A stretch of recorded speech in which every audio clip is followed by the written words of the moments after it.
नमस्कार, मैं रूपेश कुमार। अभिनेत्री से नेत्री बनी भाजपा सांसद कंगना रानौत को चंडीगढ़ इंटरनेशनल हवाई अड्डे पर सुरक्षा जांच के दौरान सीआईएसएफ की महिला जवान द्वारा थप्पड़ मारे जाने की घटना जंगल में आग की तरह फैल गई है।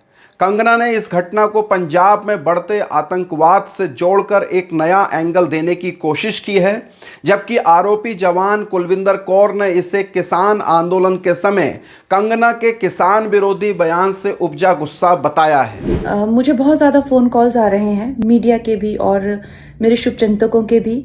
सबसे पहले तो I am safe, I am perfectly fine.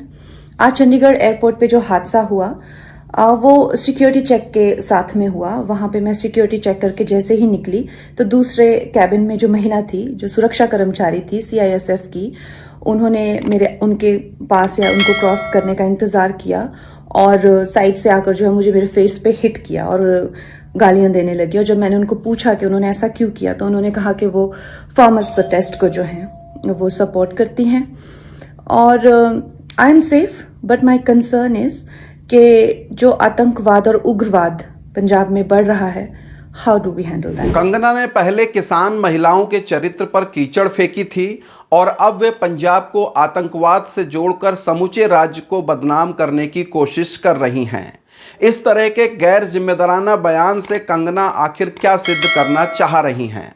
अनर्गल बयानबाजी और झूठी अफवाहों की क्या राजनीति में अभी भी जगह बची हुई है? जबकि इस आम चुनाव में जनता ने नफरती राजनीति को आईना तो दिखा ही दिया है, तब चर्चा में बने रहने के लिए कुछ भी बिना सोचे समझे कह देना राजनेताओं के लिए अब इतना आसान नहीं होगा, क्योंकि जनता की ओर से कुलविंदर कौर की तरह प्रतिक्रिया आना अब स्वाभाविक हो गया है। सीआईएसएफ की जवान पर रिपोर्ट दर्ज कर उसे निलंबित कर दिया गया है और मामले की जांच के लिए एक समिति का गठन किया गया है। लेकिन भारतीय राजनीति में इस थप्पड़ कांड की गूंज बहुत दूर तक गई है और संभव है कि इसके कुछ दूरगामी परिणाम भी देखने को मिलेंगे। भारतीय राजनीति में यह पहली घटना नहीं है। इससे पहले भी तमाम सारे राजनेताओं के साथ स्याही फेंकने, जूते फेंकने, थप्पड़ मारने जैसी घटनाएं हो चुकी हैं। पिछले एक दशक में तो इस तरह की घटनाओं में अभूतपूर्व वृद्धि देखने को मिली है।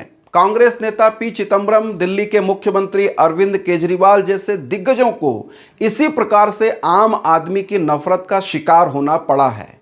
उस समय भी समाज दो धड़ों में बटा नजर आ रहा था और आज भी वही हालात हैं। कुछ लोग कंगना के समर्थन में खड़े हैं और घटना की निंदा कर रहे हैं, जबकि कुछ लोग कुलविंदर कौर को सही ठहरा रहे हैं। सोशल मीडिया पर किसान आंदोलन से सहानुभूति रखने वाले लोगों ने हमलावर जवान को तमाम तरह की उपाधियों से नवाज दिया है। कोई उसे पंजाब की शेरनी बता रहा है तो कोई उसे देश की शान कह रहा है। कानून का उल्लंघन करने वालों के महिमा मंडन की ये परंपरा भी पिछले कुछ वर्षों में तेजी से उभरी है।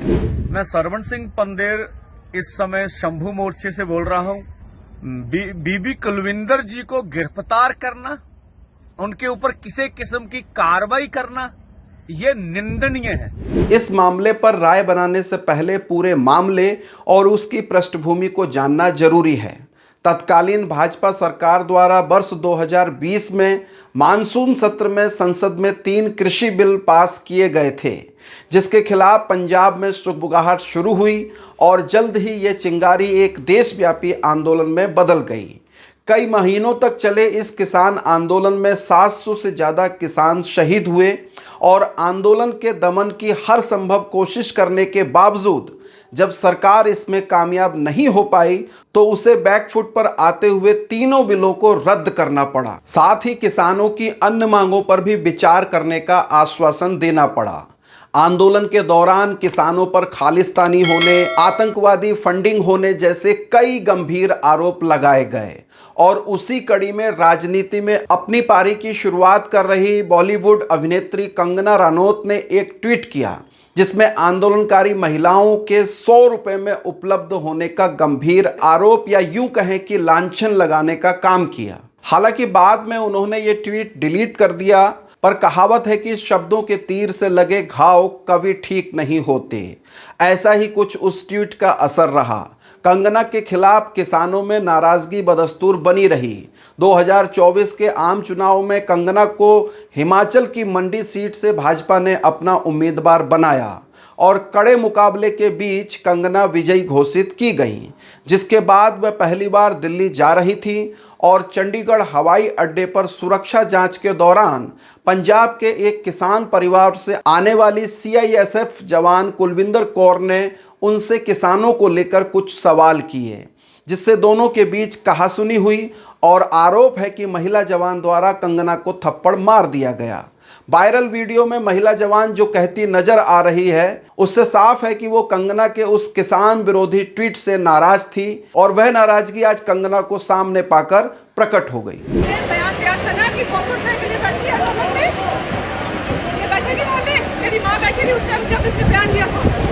सवाल उठ रहा है कि सुरक्षा कर्मी ही यदि कानून हाथ में लेंगे तो भरोसा किस पर किया जाए। नाराजगी को जताने का यह तरीका लोकतांत्रिक व्यवस्था में जायज ठहराया जा सकता है। हिंसा का बदला हिंसा की यह नई परिपाटी देश में कानून और संवैधानिक व्यवस्था के लिए चुनौतियां नहीं खड़ा करेगी। विरोध प्रदर्शन का यह तरीका क्या एक स्वस्थ समाज की राह में हमारा मार्गदर्शक हो सकता है? यदि तार्किक और कानूनी दृष्टि से देखा जाए तो निश्चित रूप से इन सवालों का जवाब नहीं में होगा। सैद्धांतिक तौर पर देश में किसी को भी कानून से ऊपर जाने का अधिकार नहीं है और यदि किसी व्यक्ति पर कोई आरोप है तो उसके लिए कानून में व्यवस्थाएं मौजूद हैं। घटनाक्रम के व्यवहारिक पक्ष पर आते हैं। कंगना का महिला आंदोलनकारियों पर किया गया वह ट्वीट निश्चित रूप से विकृत मानसिकता का परिचायक था और स्पष्ट रूप से महिलाओं के सम्मान का हनन था। उन्हें बिकाऊ कहकर उनके चरित्र हनन की नापाक हरकत की गई थी। हमारे कानून में मानहानि एक अपराध है। अब सवाल खड़ा होता है कि क्या उस अपराध के लिए कंगना पर तब कोई कार्रवाई की गई? कार्रवाई तो दूर बल्कि उनके इस बयान को किसान विरोधियों द्वारा आंदोलन को बदनाम करने के लिए प्रयोग किया गया। यदि कंगना के पास इस तरह के आरोपों के समर्थन में कोई प्रमाण थे तो उन्हें उन प्रमाणों के साथ अपनी बात रखनी चाहिए थी, लेकिन निराधार आरोप लगाकर वह राजनीति की लाइमलाइट में आने का प्रयास कर रही थीं और वे काफी हद तक इसमें सफल हुईं। जब सत्ता के शीर्ष पर बैठे लोग इसी तरह की भ्रामक बयानबाजी कर रहे थे और आंदोलनकारियों का मजाक बना रहे थे और कानून के रखवाले सड़कों पर कीले बोने और बैरिकेडिंग करने में लगे थे, तो हर तरफ से बेबस आम आदमी के पास क्या चारा बचता है?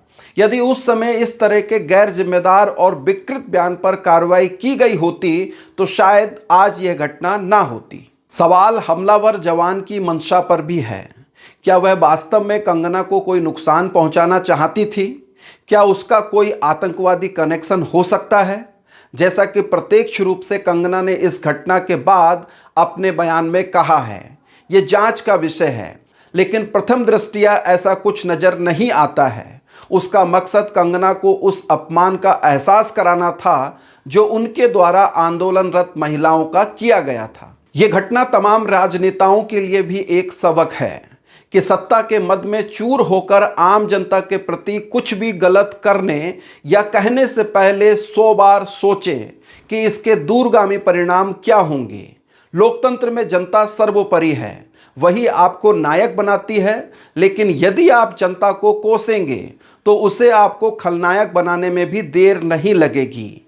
इस देश ने आज़ादी लड़कर पाई है और अधिकारों के लिए संघर्ष करने का अधिकार हमें हमारा संविधान देता है।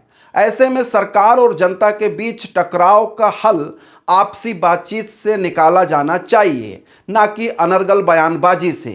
थप्पड़ पड़ा है तो असर तो होगा ही। पता भी चला होगा कि थप्पड़ से ज़्यादा तीखा असर शब्दों का होता है।